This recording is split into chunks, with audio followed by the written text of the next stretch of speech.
Behind the throne, एक ऐसे king, 21 years की यंग एज के एक ऐसे किंग जिन्होंने इंडिया की जायंट एरोस्पेस इंडस्ट्री को खड़ा करवाया।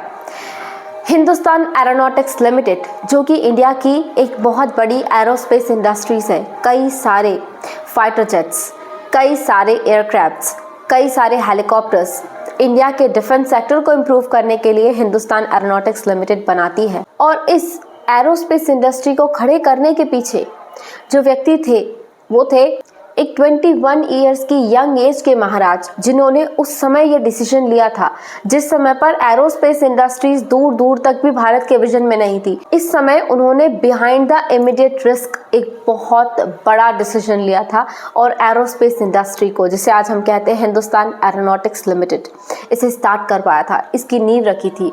कहानी शुरू होती है 1940 से।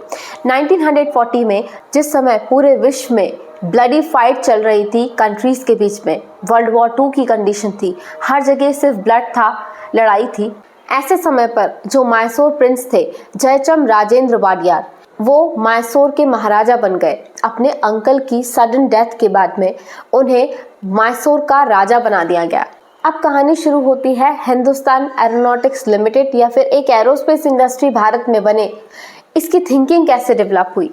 ऐसे समय पर हुआ कुछ ऐसा। अक्टूबर 1939 में एक सडन एनकाउंटर हुआ पैन एम क्लिपर फ्लाइट में। एक अमेरिकन बिजनेसमैन जिनका नाम था विलियम डूगल्स पॉली, विलियम डूगल्स पॉली की मुलाकात, एक सडन मुलाकात हुई थी इंडियन इंडस्ट्रियलिस्ट से जिनका नाम था वालचंद हीराचंद।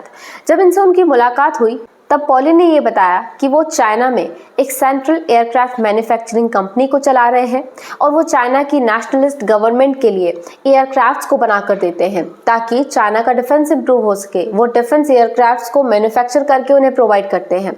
अब पॉली ने वालचंद के सामने ये बात रखी कि उनके सामने इशू है कि जापानीज फोर्सेस जो हैं वो चाइना में एडवांस कर रही हैं और उन्हें अपनी एक्टिविटीज़ को, मतलब अपनी कंपनी की मैन्युफैक्चरिंग एक्टिविटीज़ को कंटिन्यू रखने के लिए एक दूसरी लोकेशन चाहिए।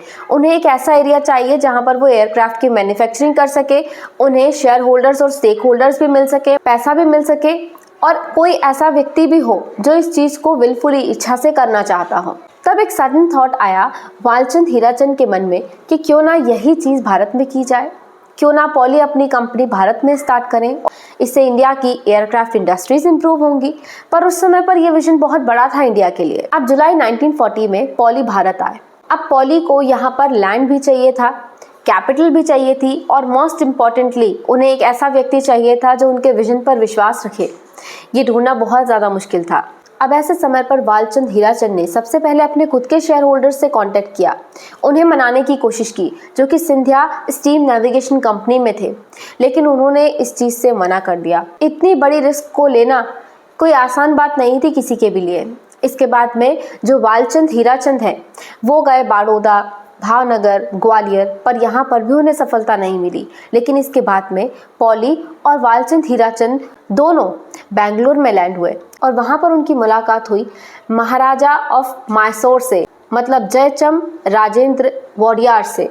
और यहाँ पर जब उनकी मुलाकात हुई तो वाडियार ने, जो कि सिर्फ 21 साल के यंग राजा थे, जिस समय पर उन्हें अपनी किंगडम को सेफली प्रोटेक्ट करके मेंटेन करने की ज़रूरत थी, ऐसे समय पर उन्होंने एक बहुत डिस्टेंट विजन लिया कि अगर वो मंजूरी दे देते हैं इस कंपनी को तो आने वाले समय में भारत की डिफेंस सेक्टर को इम्प्रूव करने में, भारत की एयरक्राफ्ट मैन्युफैक्चरिंग को करने में ये कंपनी बहुत इंपॉर्टेंट रोल प्ले कर सकती है। उन्होंने सिर्फ 72 घंटों में उनकी गवर्नमेंट ने पॉली को और वालचंद हीराचंद को ये प्रॉमिस दे दिया 700 एकड़ जमीन फ्री देंगे, 25 लाख रुपए का इन्वेस्टमेंट करेंगे, शेयर्स लेंगे और अपना फुल सपोर्ट इस कंपनी को प्रोवाइड करेंगे। जिसके बाद में हिंदुस्तान एरोनॉटिक्स लिमिटेड की 23 दिसंबर 1940 को नींव रखी गई।